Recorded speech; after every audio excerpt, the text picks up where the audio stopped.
Hola, hola, buenas noches mis amores, por aquí le estoy dando la bienvenida a un nuevo videíto. Si me ves aquí en el carro es que estoy, miren, ando trabajando mis amores, pero desde aquí le voy a estar grabando el videíto porque normalmente lo hago de diferentes locaciones, pero hoy lo que quiero es contarte realmente cómo fue la travesía de nosotros hasta el día que iniciamos salir de Cuba, porque en el videito anterior yo le puse imágenes de lo que fue la travesía por la selva, pero hoy te voy a contar desde que decidimos salir desde Cuba hasta que llegamos a este país. Bueno, conclusión, decidimos salir de Cuba un 12 de junio del 2018.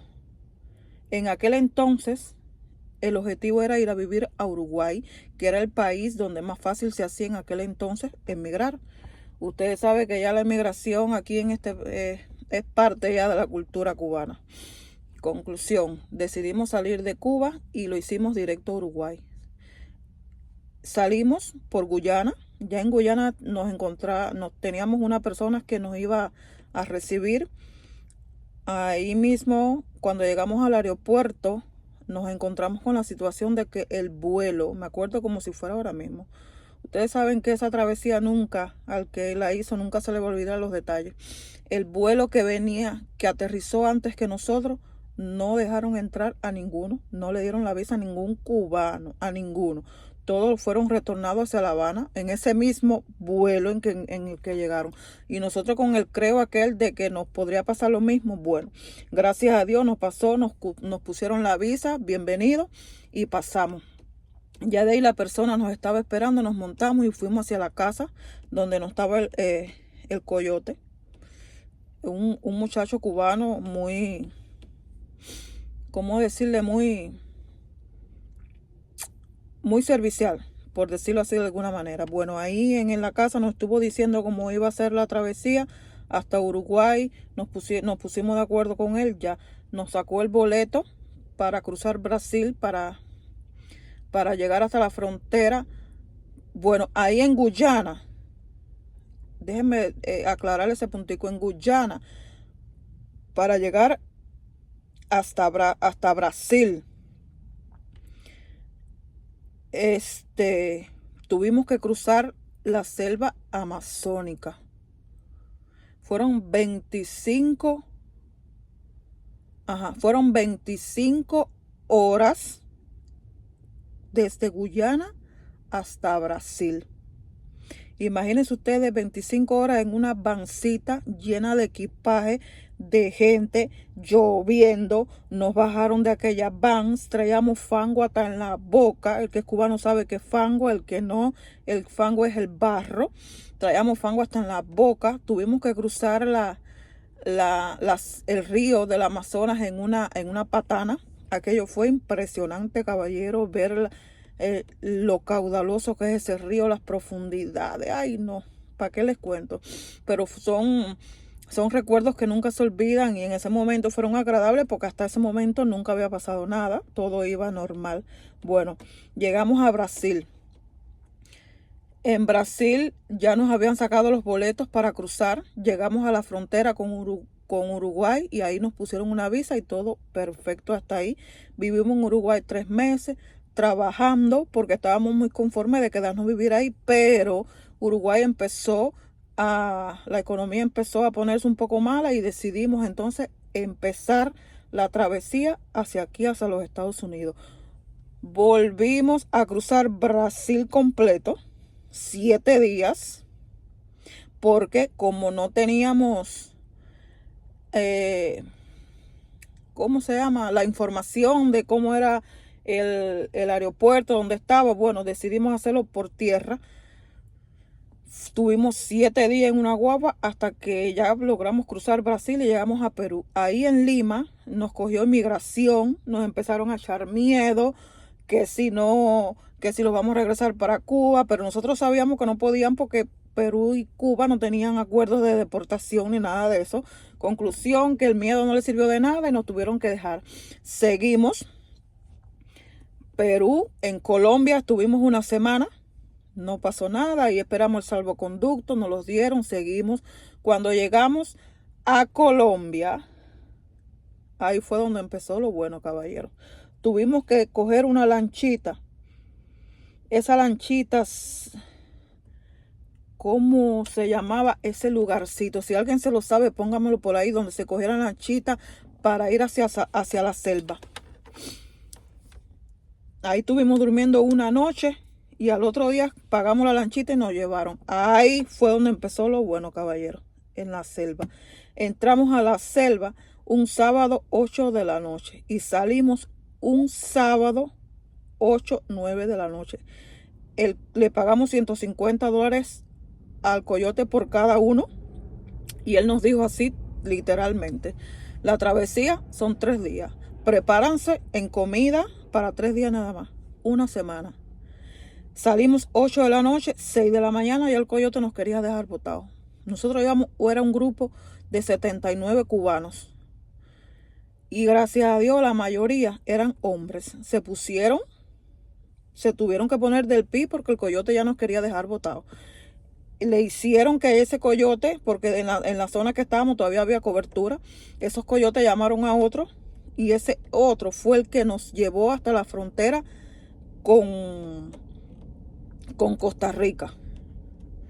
Nos cruzó, no te miento, la selva con Colombia, con Panamá y Colombia, la frontera de Panamá y Colombia, la frontera.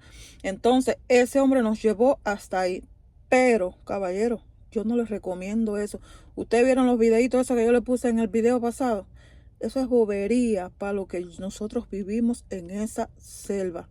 Al segundo día nos quedamos sin comida. El coyote nos dijo, nos cobraba, el segundo coyote nos cobraba $20 por cada tramo que nosotros pasamos. Nos cocinó arroz con carne de mono, las cosas mojado, lleno de fango. Ya hasta un jabón pesaba, caballero. Botamos la mochila, la ropa. Nosotros andábamos con lo que traíamos arriba nada más.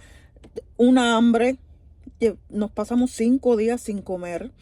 5 días. El coyote nos dijo, ustedes ven a esa loma que está ahí, la loma de la muerte. Yo por poco me resbalo, que yo dije, hasta aquí llegué. Nos encontramos niños solos abandonados en esa selva. Una mujer pariendo en plena selva.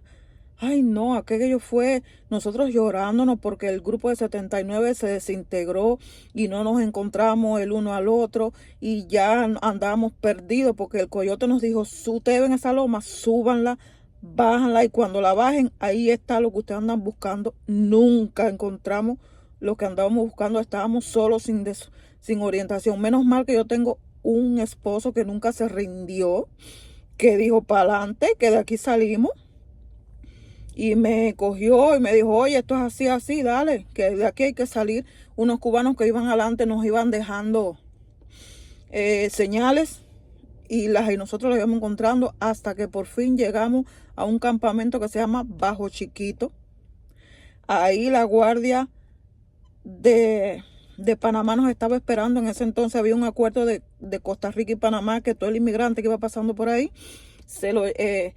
era recibido ahí y nos llevamos y que tenían que llevarnos hasta la frontera con Costa Rica. En Costa Rica nos dieron la visa y pasamos sin problema por Costa Rica. Llegamos a Honduras. Nos quedamos también 3 meses viviendo en Panamá. Nos quedamos 3 veces en Panamá. No, mentira, no fue en Panamá, en Ecuador. Nos quedamos 3 meses viviendo en Ecuador porque el dinero también se nos acabó. De ahí Costa Rica, Honduras. En Honduras nos quedamos 3 meses también viviendo porque nos quedamos sin dinero. Yo trabajaba, yo hacía comida para los cubanos que venían llegando, yo hacía comida. Y de ahí llegamos a México, caballero. No, en Honduras. En Honduras yo hacía comida. Nos encontramos con una pareja, con una familia, y que yo le estoy tan agradecido, le estamos pero tan agradecidos a esa pareja que no le puedo explicar. Nos acogieron como si fuéramos sus hijos. Me imagino tú 3 meses, el día que decidimos salir de ahí para emprender el camino hasta aquí otra vez, ellos se quedaron llorando porque no queríamos que nosotros nos fuéramos, pero imagínense ustedes, el objetivo de nosotros ya en aquel entonces era llegar aquí a este país. Llegamos a México. En Tapachula tuvimos como un mes trabajando. hasta que tuvimos la oportunidad de emprender el camino hacia la frontera, porque ustedes saben que una vez que cuando tú dices en México no es estar en la frontera, de Tapachula a la frontera, es como decir, voy de Oriente a La Habana. Dios mío, es cruzar Cuba completa como 2 o 3 veces. Bueno, cuando llegamos a Tapachula nos tuvimos que poner a trabajar, reunimos un dinerito y de ahí encontramos una persona que nos llevó hasta Tuxtla.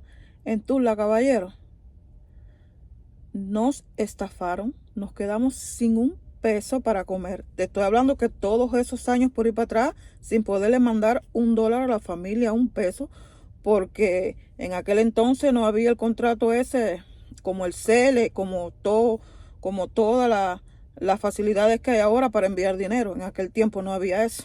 Yo logré mandarle a mi mamá $30 de Uruguay nada más. En todo el proceso ese. En México fue donde se me hizo un poquito más fácil, que yo le mandé un paquetico y dentro del paquetico le mandé una tarjeta mexicana que yo se la recargaba de aquí y ella podía comprar desde allá. Bueno, en Tuxtla nos estafaron, que nos dejaron sin un peso. Y con nosotros andaba una persona que gracias a Dios a ella conoció a un abogado que fue el que se encargó de llevarnos hasta la frontera, hasta Reynosa. Cuando nosotros llegamos a Reynosa, fuimos para las iglesias que en aquel entonces eran los que se encargaban del proceso de paso de los inmigrantes hacia aquí a este país. Bueno, nos anotamos en la supuesta lista. Yo hacía como el 445, me acuerdo como ahora mismo. Mi pareja hacía como el 1100 y pico, y cuando me faltaba a mí, creo que eran 15 días para pasar, pusieron el MPP. El programa ese que todos los inmigrantes que venían, que llegaban a la frontera y pedían asilo, eran retornados otra vez a México. Nosotros nos pasamos 2 años viviendo entre Reynosa y Matamoros, yendo, viniendo aquí a la frontera. Cada 3 meses teníamos que venir a la frontera de Matamoros. Entramos aquí a este país, hacíamos la corte y nos regresaban. Ya nosotros habíamos decidido, en ese entonces también estaba la pandemia, nos cogió en Monterrey, que no le puedo explicar lo que nosotros sentimos en ese momento, los dos enfermos, angustiados, sin dinero, sin comida y sin nada, sin poder casi contactarnos con la familia, porque imagínense ustedes. Ay, lo que yo le cuento por aquí es poco para lo que nosotros vivimos desde el 2018 hasta el 2021, que nosotros pudimos entrar aquí a este glorioso país. Y nos mudamos para Monterrey. En Monterrey fue la pandemia. Ya se fue todo ese proceso de la pandemia. Duró como 1 año y pico. Empezamos a trabajar. Se fue Trump de la presidencia y llegó Biden. Biden puso como promesa de campaña, ustedes saben que todo inmigrante, aquel que estuvo en México más de 2 años, que fue afectado por el programa de PPP, iba a ser entrado hacia los Estados Unidos. Imagínense ustedes la alegría de nosotros después de estar 2 años yendo y viniendo, viendo a este país y retornado otra vez para allá, la alegría que nos dio esa noticia. En acuerdo con los 2 países y la ACNUR allá en México, hicieron una aplicación donde todos los migrantes, el migrante que no había abandonado la corte, aquel que había abandonado la corte, que ya no había venido más aquí a los Estados Unidos, no podía registrarse porque no cumplía requisitos para entrar. Había mucha gente que se habían cansado y habían venido para aquí ilegalmente, ustedes saben. Y entonces nosotros nos registramos y nos llamaron para entrar un 21 de marzo del 2021. El proceso más fácil que yo he visto para que una persona pase a los Estados Unidos fue el de todos los inmigrantes de ese tiempo. Nosotros llegamos aquí a la frontera, nos pidieron el pasaporte, nos lo cuñaron, nos dieron el parol y nos dijeron, bienvenido a los Estados Unidos. Yo no sabía si reírme, si llorar, si gritar. Yo no sabía qué era que hacer. Eran tantas emociones juntas al mismo tiempo que yo no les puedo explicar, que yo no reaccionaba a que ya yo estaba aquí en los Estados Unidos. Yo no atinaba a hacer nada del proceso tan fácil después de haber pasado 2 años yendo y viniendo aquí a este país, que yo no les puedo explicar. Y gracias a todo lo que existe en el cielo y ese Señor tan grande y tan misericordioso, caballero, entramos a este país y hoy seguimos aquí en este país. Nos dieron la residencia y ya. Yo digo que hay que creer en Dios. ¿Saben por qué? Porque aparte de que existe, caballero, cada persona viene aquí a esta tierra a cumplir un objetivo, y por muchas cosas malas que te pasan en la vida, es que te van a llevar al camino que tú tienes que coger. Porque yo me acuerdo que yo me levantaba a las 5 de la mañana y yo iba en aquella guaguita rezando y a veces llorando y angustiada de que por qué a mí, de que por qué a nosotros. Cada cosa pasa por algo, caballero, y eso sí me lo ha enseñado esta vida. Y nada, mis amores, después de esta reflexión, si mi videito te gustó, dale un like, suscríbete y nos vemos en un próximo videito. Chao y bendiciones para todos. I just wanna speak the name.